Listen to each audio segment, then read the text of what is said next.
harus ada zakat fitrah kan gitu kan, kembali kepada fitri. Fitri itu mungkin banyak orang yang menyebutnya suci ya, tapi saya lebih suka mengambil sebuah tema seri kita sederhana malam ini adalah semoga kita benar-benar dari puasa kemarin menemukan fitrah kita. Fitrah kita. Nah, saya menganggap fitrah kita itu seperti contohnya gini. Ini sebuah handphone. Chip dibuat di pabrik, dijadikan, ini pasti punya fitrah, punya fungsi. Fungsinya apa kalau handphone ini? Hah? Fitrahnya dia apa? Buat telepon, berkomunikasi atau terakhir. Nah, itu bisa jadi adalah fitrah dasarnya. Tapi ternyata fitrah dasar selain untuk alat komunikasi sekarang menjadi alat dokumentasi, foto, video, betul ya kira? Jadi dia punya fitrah lagi, fungsi berikutnya. Tapi ternyata bukan hanya itu. Nah, saya datang misalnya ke warung, ke toko gitu, pakai celana pendek, pakai sandal jepit gitu. Mungkin sama orang dicuekin gitu ya. Tapi walaupun pakai celana pendek, sandal jepit gitu ya, pakai kaos bolong-bolong, tapi ngeluarinnya si mata tiga, kira-kira gitu. Wah, orang berubah gitu kadang-kadang gitu. Ternyata dia kadang-kadang punya fitrah yang lainnya juga gitu ya. Nah, jadi kita nggak pernah tahu. Nah, ini kayak punya Mas Adi kan si mata tiga. Tanya kalau kata Ustaz Lukman. Nah, tapi dalam konteks itu ternyata satu benda atau apapun yang diciptakan dia punya fitrahnya. Nah, pertanyaannya, manusia juga pasti punya fitrah. Nah, makanya kenapa kita Idul Fitri kembali kepada fitrah? Sebenarnya pertanyaannya, apakah dalam satu bulan kita puasa kita menemukan fitrah kita tidak?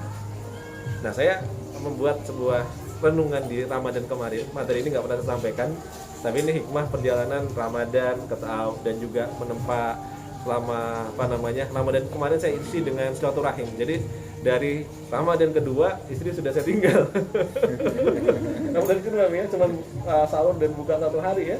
Ramadan kedua saya sudah silaturahim ke Mojokerto, ketiga sudah ke Surabaya, sempat balik lagi ke Malang, lanjut lagi ke Pasuruan sampai ke Jogja dan seterusnya.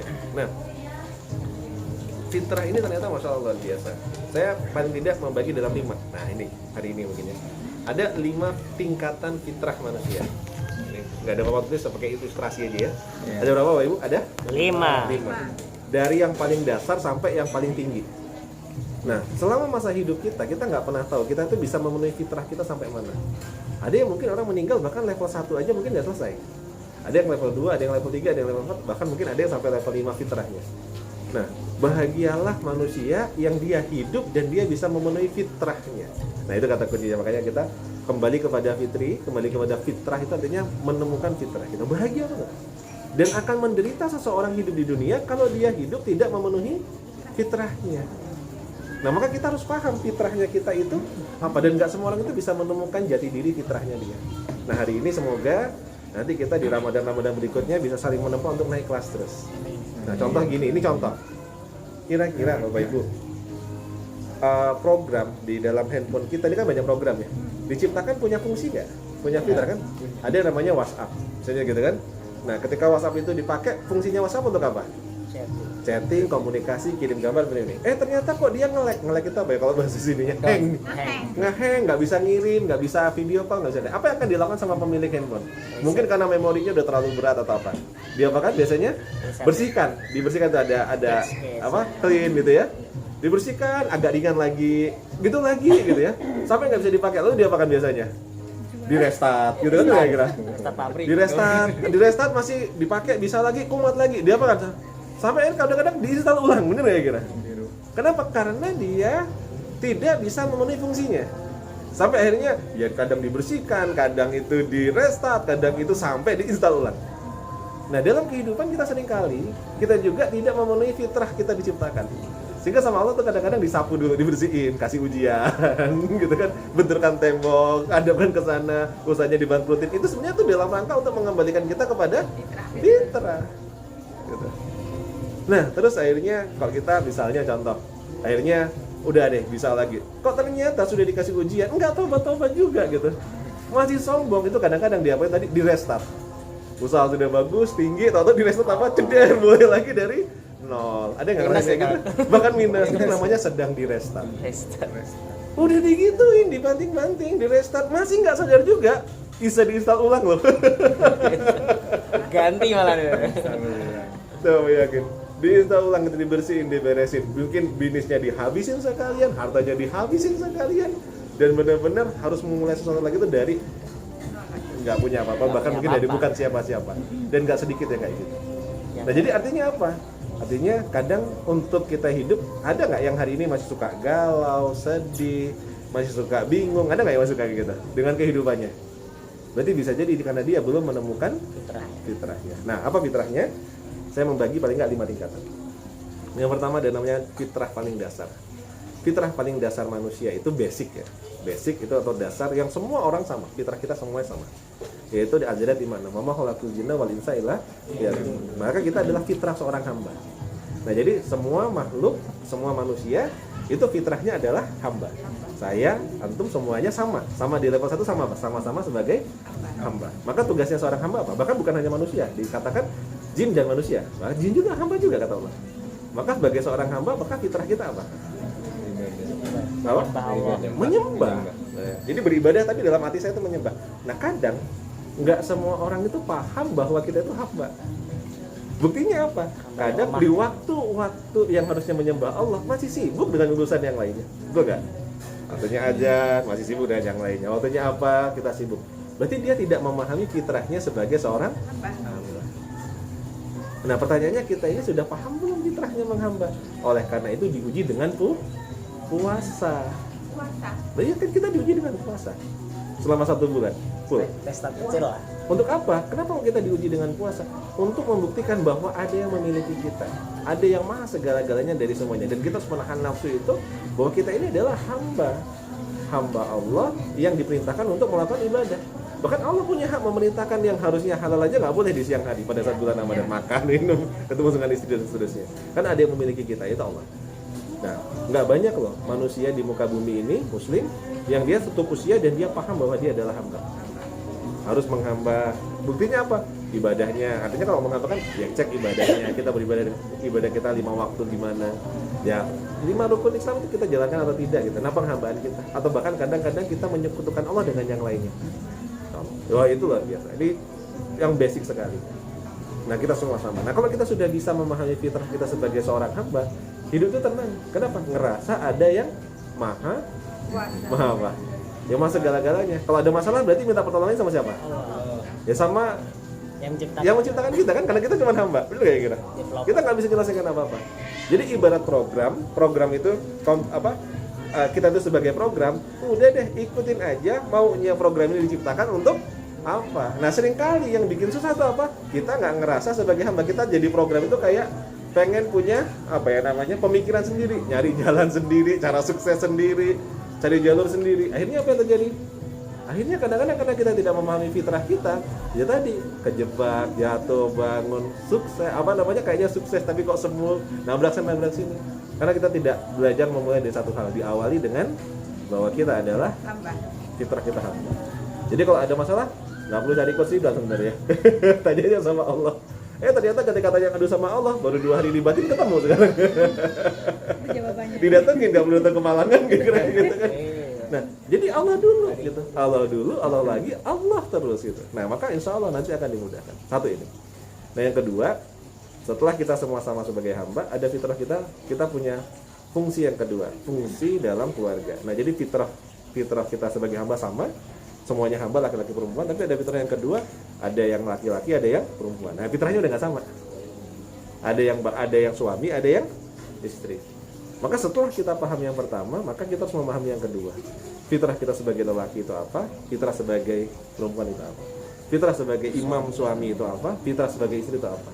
Banyak rumah tangga berantakan karena saling tidak memahami fungsinya masing-masing. Yang ibaratnya harusnya makmum pengen jadi imam, yang harusnya imam malah jadi makmum. Itu contoh sederhana pun itu nggak pas gitu dalam konteks ini. Ya mungkin bukan berarti kalau mencari nafkah bekerja Siti Khadijah pun dia juga adalah sebagai seorang saudagar. Tapi dalam konteks itu tetap secara ini tawadu dan juga masya Allah tetap berbakti luar biasa kepada Rasulullah. Nah sebagai suaminya. Nah ini di sini maka kita harus memahami fitrah kita sebagai bapak, fitrah sebagai ibu. Nah ini yang kedua nih. Ini kalau mau buat kajian ini aja ini bisa dalam lama. Walidain belum itu. Iya, tapi pertanyaannya apakah semua dari kita sudah memahami fitrah kita sebagai laki-laki, ya sebagai fungsi kita. Nah ini yang kadang-kadang kita nggak paham. Maka rumah tangga nggak akan tenang, nggak akan utuh kalau tidak memahami fitrah. Coba saya mau tanya, Nih, tanya sederhana aja nih kepada kepala keluarga. Kepala keluarga berarti kan imam. Iya. Imam berarti apa? Imam itu berarti dia yang ibarat kalau naik kapal dia nahkoda kan? Menentukan kapalnya mau dibawa ke Kemana? mana? Ayo, sini bapak-bapaknya sudah tahu belum kapalnya mau dibawa kemana? Insyaallah. Kan pertanyaan sederhana kan? Jadi itu belum tentu semuanya sama. Kalau seandainya bapak-bapaknya udah sama, apakah semua penumpang sudah tahu bahwa kapalnya mau dibawa kemana? Nah, Benar kan? Belum tentu. Padahal coba bayangin kalau kita naik mobil aja penumpangnya beda-beda. Satu mau ke Danau Ranau, satu maunya ke Lempasing, satu maunya kemana? Ribut nggak tuh? Nah, rumah tangga yang gonjang-ganjing seringkali karena apa? Karena tidak punya tujuan yang Jelas. sama. Mau kemana? Ini ribut. Nah, maka apa yang dilakukan? Nah, fitrah sebagai seorang suami pertama tentukan kapalnya mau dibawa ke mana? Mau dibawa kemana, Mas Tono? Aduh, saya nikah aja dulu gitu. Saya doain cepet ya kayak gitu kan. Nah, bagi yang sudah nikah kira mau dibawa kemana, maka harus ya harus jelas mau dibawa kemana. Ini pertanyaan mendasar sederhana tapi sebenarnya dalam banget. Benar. Coba mau dibawa kemana, Mas? Surga. Istri harus tanya ini, serius bener. Istri Tanya. harus tanya ini kepada suaminya. Kenapa? Karena Sopir taksi. istri itu makmum kan gitu kan? Iya, betul Iya harus sekali. tanya sama suami. Bapak ini tahu curhatan saya. Loh, doanya di seperti 3 malam ini guys ya, ya nggak? Ayo mau dibawa kemana? Insya Allah Bapak tahu. Surga dan lepas dari api neraka. Nah, Ku anfusakum wa ahlikum nar. di Al-Quran disebutkan bahwa kalau bisa keluarga itu harus kita menghindar dari neraka ya, membawa kita ke surga, pulang ke surga. Yakin? Amin insyaallah. Yakin? Amin insyaallah. Insya Allah, Masya Allah kita doakan semoga tercapai ya. Amin. Tapi saya kurang yakin. percaya, tapi saya kurang yakin. Coba kita tes yang kedua. Mau masuk pintu surganya lewat mana? Ada 8. Ada 8. Wow. Kan begitu kan? Gimana? Mau masuk lewat pintu surga yang mana? Lewat ekonomi misalnya. Nah, ada pintu surga ekonomi? Nggak ada. Nggak ada. Saya tahu. Ya. Wah, Saya tahu. Apa? ini santri Wekandi sih gitu. Oh iya. Dan itu harus benar-benar itu direfleksikan menjadi jalan hidup yang Purpose setiap of life, setiap hari itu kita harus benar-benar bisa kayak mengevaluasi kita udah semakin dekat belum ke sana, semakin dekat belum ke sana gitu. Dan kalau suami istri itu sudah sama visinya, udah sama ininya, Masya Allah luar biasa.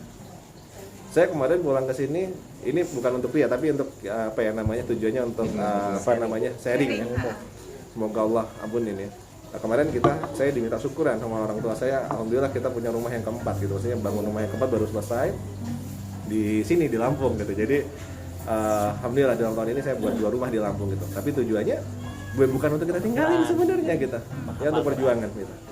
Nah, jadi saya punya teori paradok dalam kehidupan saya. Saya bilang sama istri saya, dulu ketika kita pulang dari Jakarta kondisi bangkrut gak punya apa-apa, saya bilang kita harus segera membuat batas cukup. Batas cukup itu batas cukup. Batas cukup. Manusia kalau nggak segera membuat batas cukup nggak akan pernah ada cukupnya. Ya, Iya. kenapa saya bilang gitu? Jalan kaki pengen punya sepeda, sepeda udah kebeli, kehujanan, kepanasan capek, pengen punya sepeda motor biar cepat. Udah punya sepeda motor pengen mobil, baru. ya kan? Udah pengen punya mobilnya biasa, ngelihat orang lain mobilnya keren, pengen ganti mobil yang lebih keren, dan nggak akan ada cukupnya. Kenapa nggak pernah membuat batas cukup? Dulu saya seperti itu, mobil sampai 3, ada BMW, ada Opel, ada apa segala macam. Sampai ini sama Allah diambil semua. Rumah ya juga sempat ya cukup lah gitu, kehidupan cukup. Ketika Allah ambil semua, mulai lagi dari nol. Saya bilang sama berarti. itu tadi tadi visit. Kejual semua sudah gak punya apa-apa. Ya saya bilang sama istri, di titik itulah kita belajar tauhid. Nah belajar tadi menghamba, belajar berbagi peran gitu. Jadi nggak boleh goncang kapal walaupun kita minus. Nggak punya duit bu, sama sekali habis-habisan. Ya di titik itulah saya bilang, kalau istri saya minta apa-apa saya bilang minta sama Allah. Sampai dia nggak mau ngomel gimana? Biasa lah. Dapur nggak ngebul gitu ya. Enak aja semuanya minta sama Allah gitu. Kok bisa sih kayak gitu? Ya, saya bilang ya memang iya kita nggak punya apa-apa, kita punya cuma Allah. Saya bilang kayak gitu kan. Dan masalah itu Allah itu kasih keajaiban luar biasa. Ya, dari nggak punya apa-apa, wah pokoknya surprise-nya luar biasa banget. Nah, yang saya lakukan apa? Saya bilang sama istri saya segera berbatas cukup. Ya minimal kita cukuplah makan kita sehari 3 kali plus sama anak-anak kita. Jadi artinya kalau saya istri ada 3 anak ya sudah kita bisa makan sehari 3 kali itu cukup. Cukuplah tempat tinggal bisa kita berteduh. Masalah itu punya sendiri atau ngontrak atau apa itu sudah nggak saya pedulikan. Cukuplah ada kendaraan untuk bisa mengantarkan kita Ya kalau kita mau kemana-mana, yang itu bisa satu kendaraan itu bisa untuk kita bareng-bareng satu keluarga. Mau baru, mau bagus enggak masalah. Udah saya bilang udah cukup. Cukuplah kalau berpergian nggak harus nginep di hotel, tapi ada tempat berteduh, entah itu saudara siapapun itu untuk saling silaturahim gitu. Dulu gengsi kalau kemana-mana harus tidurnya di hotel gitu kan. Nah saya udah buat batas cukup itu. Dan masya Allah ketika kita udah buat batas cukup, berbagi itu jadi mudah banget. Kenapa? Karena kalau sudah lebih dari sehari 3 kali makan, mau untuk apa lagi gitu kan? Orang udah cukup kita. Ya udah kasih ke orang. Itu tadi batas cukup termasuk fungsi yang ketiga kan? Belum, habis ini. Belum ini, masih yang kedua. Ini peran dulu di keluarga, ini ngelebar dikit. Tapi ketika kita sudah punya batas cukup, insya Allah itu mudah. Nah, sehingga saya dalam rumah tangga, saya menentukan satu paradoks.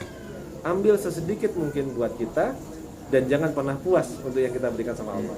Nah, jadi paradoknya gitu. Tapi kalau untuk diri kita, bilang sedikit aja cukup gitu. Kenapa? Hisapnya panjang kan? Tapi untuk Allah, jangan pernah puas. Nah, kita ini kebalik. Ketika ibadah ke Allah itu cepat puas, aku sudah sholat, aku udah ini, aku udah itu. Tapi untuk diri kita nggak pernah puas, itu masalahnya. Nah jadi saya punya rumah 4 Bu.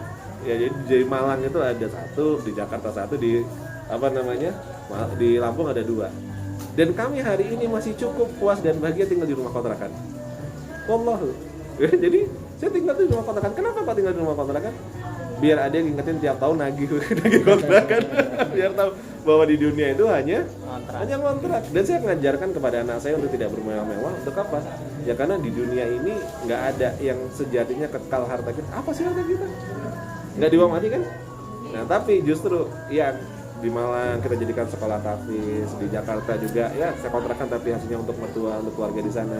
Di sini insya Allah mau kita buat jadi pondok. Nanti mungkin ya bareng-bareng lah sama teman-teman ya dibantuin. Ya kita jadiin pondok gitu. Bagi saya itu akan jauh lebih bahagia gitu. Kenapa? Dan ketika ditanya kok banyak banget sih punya rumah sampai 4, saya bilang ya mungkin 100 rumah pun nggak akan cukup buat saya gitu. Bukan untuk saya pribadi, tapi untuk apa? 100 rumah Quran didirikan di Indonesia kayaknya juga belum akan pernah cukup kan gitu kan? Bukan untuk saya, tapi untuk apa? Untuk Allah itu nggak akan, jangan pernah puas, jangan pernah cukup. Tapi untuk diri kita sendiri, udah tinggal di kontrakan aja, itu cukup. Nah itu contoh sederhananya. Nah kalau ini sudah bisa dapat, wah masalah itu luar biasa. Yang kedua ya, baru yang kedua. Nah yang ketiga, nyambung dari cerita tadi, satu tadi apa? Fungsi sebagai paling dasar sebagai apa? Hamba belum tentu lulus, tapi kalau bisa lulus yang kedua, fungsi sebagai peran dalam keluarga, laki-laki, perempuan, suami, istri. Nah fungsi yang ketiga apa? Fungsi yang ketiga itu adalah fungsi sosial. Jadi kalau kita keluarga beres, naik tuh ya makomnya, kita tahu peran kita di keluarga, enak berbagi perannya. Bapak itu ngapain, ibu ngapain, ya terus istri ngapain, suami ngapain. Nanti di yang ketiga keluarga. Allah kan nggak akan mungkin ciptakan kita tanpa peran di dalam masyarakat kan, pasti punya peran kan? Nah pertanyaannya, antum sibuk ngurusin keluarga sendiri atau sudah mulai berpikir untuk masyarakat, lingkungan? Kenapa? Kata Allah bukan hanya hablum minallah, tapi juga ada hablum minannas. Nah maka kayak Mas Hari ini sudah mulai nyisil buat apa? Ada pondok kecil, dibuat ada TPA di sana, misalnya tempat untuk ngaji, itu berarti sudah ambil peran sosial. Kira-kira gitu kan, untuk bantu orang lain. Teman-teman saya rasa pasti juga punya kegiatan-kegiatan yang bukan hanya ngurusin diri sendiri dan keluarga, aktif di UKM, ngurusin ibu-ibu, apa segala macam, itu bagian peran sosial. Nah, peran sosial ini kita harus temukan. Biasanya cara menemukan peran sosial itu apa? Flashback, Allah itu memperjalankan kita, itu nggak mungkin kebetulan. Iya. Memperjalankan kita ketemu dengan masalah apa, dengan ujian apa, dengan itu kayak sedang dipersiapkan, ditempa untuk sesuatu. Dan pasti punya sesuatu gitu. Nah saya itu dulu dari perjalanan saya 2003 pertama kali bisnis sampai sekarang mungkin lebih dari 20 bisnis sudah saya buka. Mau ngomong bisnis apa? Insya Allah saya udah pernah buka. IT udah pernah gitu ya. Finance sudah pernah, jual beli emas apa segala macam. Saya punya pasar dinar. Fashion saya udah pernah, ada Alfat, kuliner udah sampai bosan kira gitu kan. Macam-macam saya kembangin. Properti saya juga main. Mau ngomong apa lagi? Digital marketing apa? Semuanya kayak hampir pernah buka. Walaupun nggak semuanya berhasil. Jadi kadang tuh saya protes, saya buka ini perasaan orang lain yang tidak lebih pintar dari saya berhasil, saya kok nggak berhasil ya Allah gitu kan. Dulu kadang-kadang bikinnya gitu, kok saya malah bangkrut kok kayak gini gitu. Berkali-kali nyoba macam-macam. Ternyata perjalanan dari situ sekarang saya tuh pada saat saya terakhir itu jatuh dan saya balik ke Malang dari Jakarta, saya tanya ke teman-teman, apa kalau kenal Coach Ridwan, apa yang kamu ingat dan apa sih kelebihannya dan apa kekurangannya? Saya tanya satu-satu, untuk apa? Mencari tadi mencari peran sosial saya itu apa sih sebenarnya. Nah rata-rata pada bilang Mas Ridwan itu kalau jelasin sesuatu yang rumit itu jadi mudah gitu ya. Jadi senang gitu kalau jelasin sesuatu yang rumit jadi mudah. Oh berarti ini. Dan saya tuh ngerasa orang cerita tentang kuliner paham, orang cerita tentang retail paham gitu, orang cerita tentang apa kok paham ya gitu. Oh ternyata apa? Oh maksudnya Allah memperjalankan saya mulai banyak bisnis jatuh bangun di sana adalah kalau suatu saat ada orang bertanya, iya punya pemahaman gitu, walaupun nggak banyak misalnya gitu. Oh gitu. Jadi pernah ngerasakan bangkrut, pernah merasakan kaya raya, pernah ngerasakan ya dititipin dunia banyak tapi nggak amanah, pernah merasakan macam-macam gitu kira-kira gitu. Jadi sehingga ketika orang curhat kita pernah merasakan rumah tangganya juga wah di ujung tanduk ya gitu. Jadi orang tanya macam-macam itu kayaknya oh iya ini. Nah dari situlah akhirnya saya merasakan oh Allah tuh memperjalankan masing. Teman saya yang pernah broken home apa segala macam jadi konsultan parenting. Ada yang misalnya bisnisnya sudah pernah kejebak riba jadi pemateri tentang anti riba kan gitu kan. Contohnya jualan karpet jadi pemateri untuk masjid enterprise kan begitu. Lah kan sampai punya istri namanya sejadah kan gitu. Diperjalankan dan dipertemukan gitu. Artinya diperjalankan sama Allah. Iklan 10%. Artinya diperjalankan sama Allah itu kan gak ada yang kebetulan kan? Nah itu namanya peran sosial. Nah peran sosial kita apa? Nah artinya nggak semua manusia hidup dia sampai paham peran sosial. Banyak orang yang hidupnya nggak bahasa itu nggak awakening, nggak berkembang karena dia berhenti hanya mikirkan diri sendiri. Kalau nggak hanya mikirkan keluarga, dia nggak sampai punya pemahaman saya ini peran sosial saya apa gitu. Padahal Allah ciptakan kita nggak mungkin untuk diri kita sendiri kan? Allah ciptakan kita untuk minimal dipasang-pasangkan dan dibuat berbangsa-bangsa kan berarti kan apa? Dipasangkan punya pasangan, dibuat berbangsa-bangsa untuk saling mengenal. Iya, mengenal dan juga untuk saling berbagi manfaat. Nah, ini harus ketemu. Nah, kalau Ramadan hari ini kita baru level 1 ketemu dengan penghambaan, level dan berikutnya harus tahu ajakin pasangan untuk itikaf, ajakin pasangan untuk ngaji bareng agar tahu bagi peran suami dan istri itu apa. Suami itu kalau marah dia diam. Ya kan bener kan kira-kira gitu. Kenapa pahamin ibu-ibu? Suami itu kalau marah dia nggak pengen nambahin beban ibu-ibu, jadi diem dulu, dipikir sampai tenang, sampai kira-kira nggak bakal ribut, sampai solusinya ketemu. Nanti juga cerita kemarin itu gini loh ya, kira-kira. Itu suami. Tapi istrinya apa nggak mau gitu ketika ini apa sih kok sekarang diem aja ditanya dari kemarin ada masalah apa mau cerita? Aku nih istrimu loh, nggak mungkin apa? Aduh. Gitu ya. Oh gitu. Iya. Misalnya gitu kan, istri punya dimensi yang berbeda. Karena istri itu pengen didengerin. Kalau dia lagi susah itu pengen ditanya, pengen ini bener gak gitu. Satunya mikirnya di mana gitu. Ini kan nggak ketemu. Jangan gitu kayak Karena fitrahnya berbeda. Bener ya kira? Yang satu pengennya diselesaikan dulu, terus baru cerita. Yang satu pengennya diajakin cerita dari awal gitu. Padahal juga belum tentu menyelesaikan masalah kan? Tunggu-tungguan. Begitu baliknya istri ketika dia marah sama suaminya, didiemin gitu kan. Kenapa takut gitu kan? Takut jadi berantem. Istrinya kok nggak ditanya-tanya sih? Padahal pengennya ditanya. Padahal suami udah tanya, Umi kenapa gitu ya? Diem aja gitu. didiemin saling nggak didiemin apa lagi? Iya, kenapa? Padahal maksudnya ditanya, jangan cuma sekali dong, tanyanya 2 kali, 3 kali gitu nggak jawab. Tanya cuma sekali ya kita gitu. Nanti kayak cerita lapar itu lah ya. Lewat lapar enggak sampai rumah. Nah itu istri. Nah ini yang kedua. Nanti kalau 3 Ramadan berikutnya syukur kita ketemu, mulai cari peran sosial. Di masjid itu kita bisa bantu teman-teman kita apa? Cari kenali potensi kita apa. Allah pasti kasih kepada kita tuh gift satu kelebihan. Oh kita pintar apa sih, kita bisa apa? Jangan hanya diambil sendiri, tapi bagikan itu ke orang.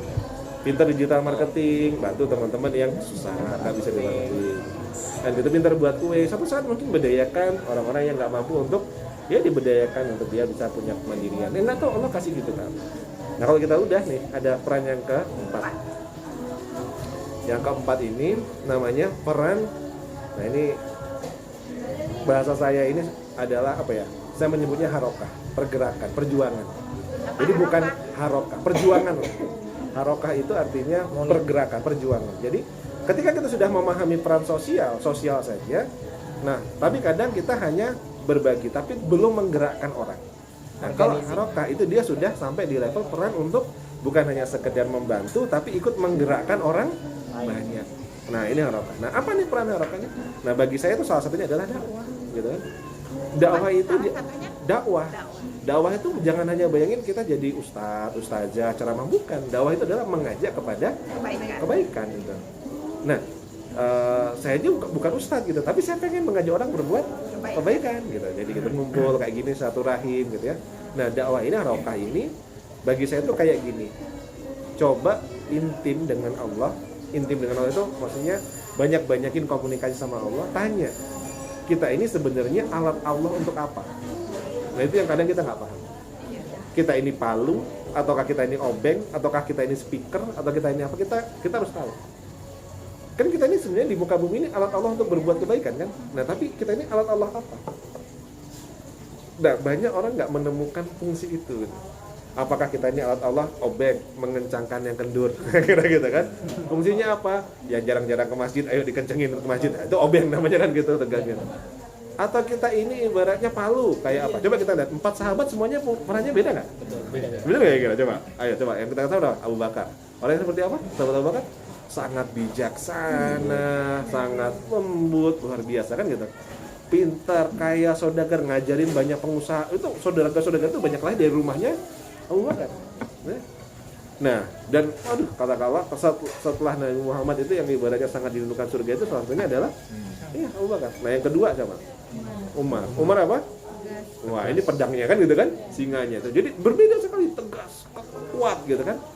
Dan benar-benar bisa membela Rasulullah itu ya apa namanya setan aja tuh kalau ketemu dengan dia milih jalur lain. Berarti kan alat Allah untuk apa? Berarti ini pedang ibaratnya kita. Kalau yang satu tadi itu. Yang ketiga siapa? Utsman apa? Saudagar yang kaya, dermawan, harta, kan kira-kira gitu. Ali apa? Cerdas, dari usia paling muda masuk ini, jadi pengalamannya masya Allah luar biasa gitu. Nah, jadi semuanya punya satu kelebihan. Nah pertanyaannya kita apa saja? Allah kira-kira nyiptakan kita sia-sia apa enggak? Enggak. Punya maksud enggak? Apa maksudnya? Nah itu yang kadang-kadang kita belum tahu, benar nggak? Nggak mungkin kan kita hanya diciptakan hanya untuk makan. Nggak mungkin kan kita hanya diciptakan hanya untuk bekerja. Kenapa? Kalau hanya untuk bekerja, kerbau di sawah pun bekerja, kata Buya Hamka, ya kan? Pasti Allah punya maksud dan tujuan menciptakan kita. Nah, tidak semua orang itu dalam kehidupan bisa sampai level 4 menemukan tadi itu fungsi alat kebaikan apa sih kita ini? Alat kebaikan apa kita ini? Jadi bukan hanya untuk mikir coba. Kalau kita bertanya tadi, oh saya bangun bisnis apa segala macam agar saya masuk surga, itu kadang masih egois loh, masih mikirin diri sendiri, itu kayak kira. Gitu kan?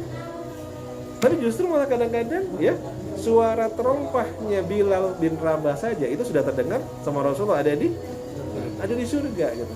Kenapa? Karena dia menjadi speakernya ya kalau sekarang itu ya untuk orang mengundang hanya amalan yang sangat sederhana untuk orang sholat. Terompahnya terdengar di surga. Nah sekarang ayo kita cari ya setelah puasa ini kita ini alat Allah apa dalam kebaikan, harokah kita apa, dakwah kita di bidang apa. Nah maka kalau kita ketemu ini masya Allah itu kita kayak akan dibukakan pintu-pintu itu tuh masya Allah keperlimpahan apa ya, saya susah membayangkannya gitu. Tapi kalau kita benar-benar bisa sampai di tahap level 4 ini wah masya Allah hidup itu tuh nggak akan ada yang namanya capek, nggak ada yang namanya sedih, nggak ada yang namanya ini. Kenapa? Karena kita sudah memahami betul untuk apa kita diciptakan dan jadi alat apa kita. Jadi kayak ibaratnya itu useful itu kepake gitu. Jadi hidup kita tuh kepake gitu. Tepat seperti fungsinya dia untuk diciptakan.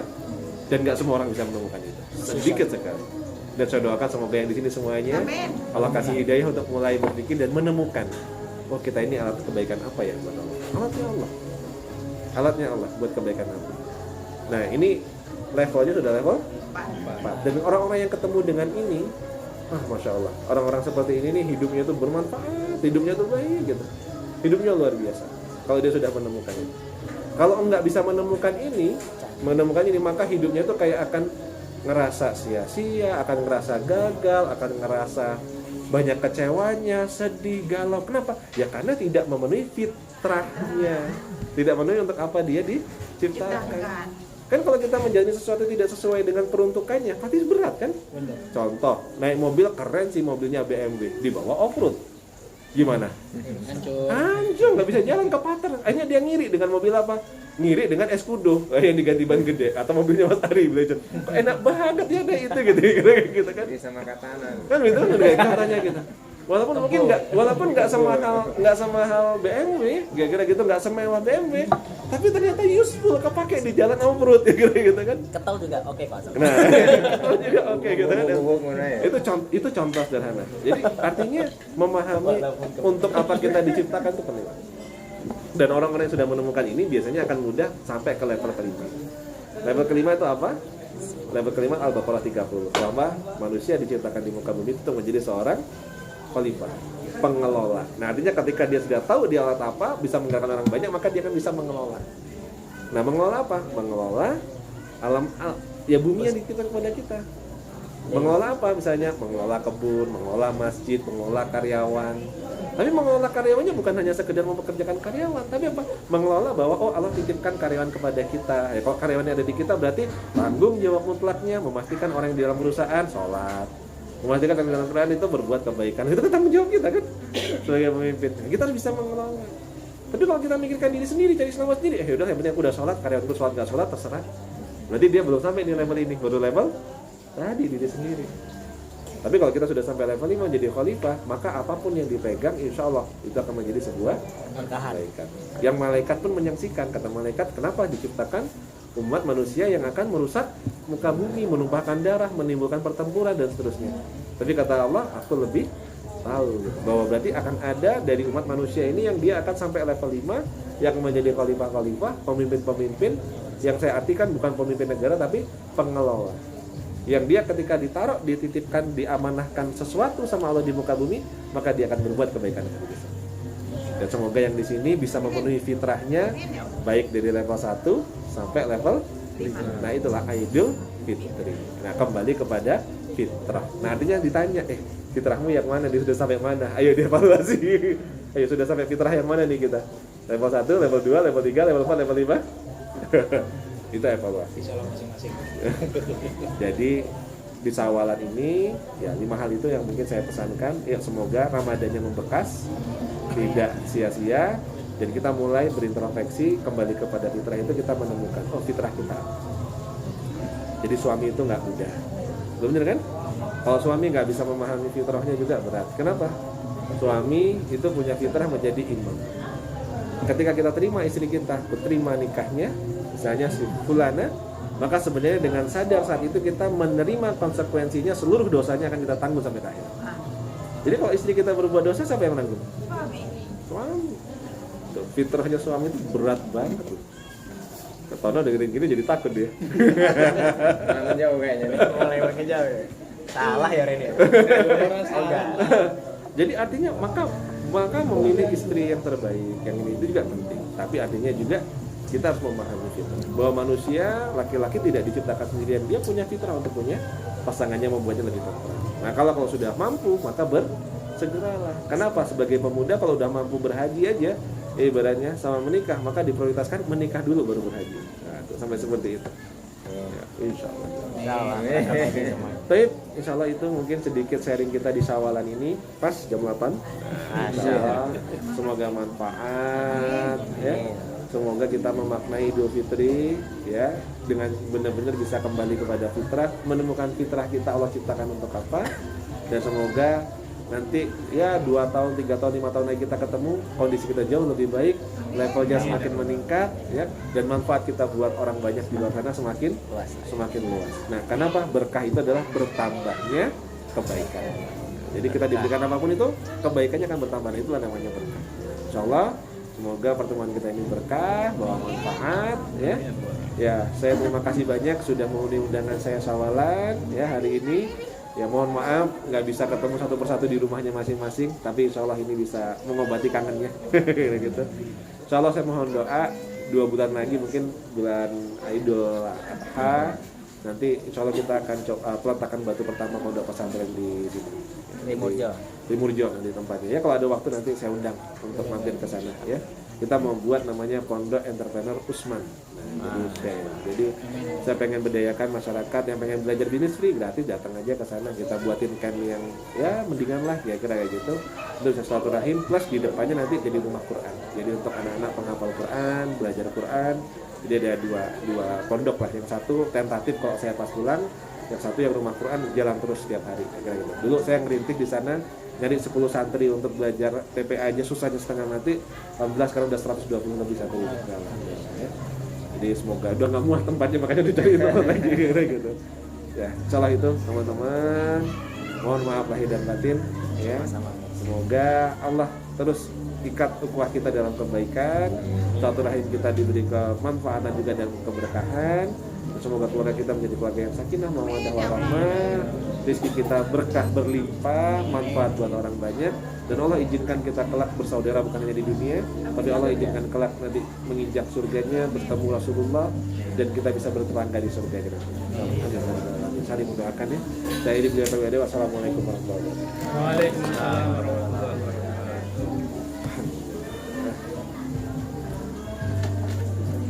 Ayo, mana?